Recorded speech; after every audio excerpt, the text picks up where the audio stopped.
Dica número 1. Eu existi por volta dos séculos 10 e 2 a.C. Dica número 2. Estava situada às margens do rio Eurotas. Dica número 3. Sou uma antiga cidade-estado. Dica número 4. A língua falada aqui era o grego dórico. Dica número 5. O meu auge foi no século V e começo do século IV a.C. Dica número 6. Minha população, no auge, era estimada em cerca de 50.000 habitantes.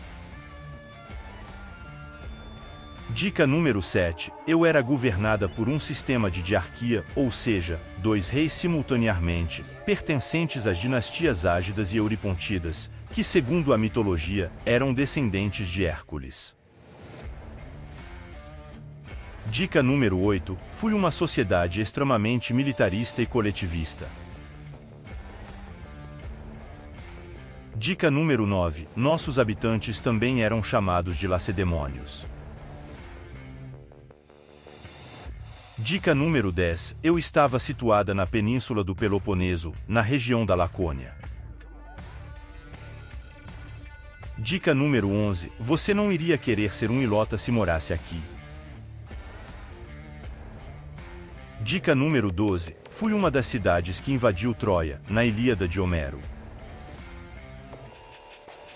Dica número 13. Segundo Homero, Helena, a mulher mais bela da Grécia, era daqui. Ela era esposa do rei Menelau.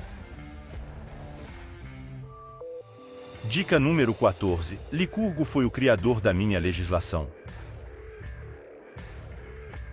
Dica número 15. O meu declínio começou após a derrota para os tebanos na Batalha de Leuctra, em 371 a.C.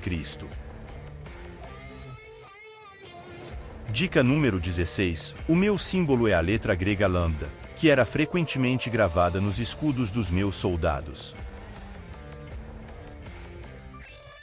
Dica número 17. Derrotamos Atenas na Guerra do Peloponeso.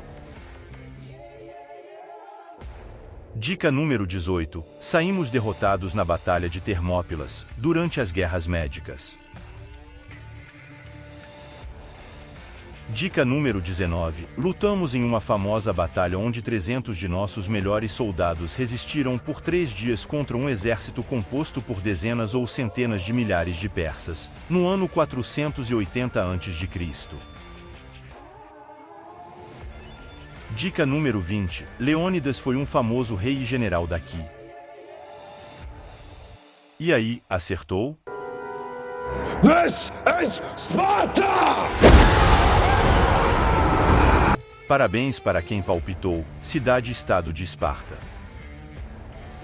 Até a próxima rodada do jogo. Que país é esse?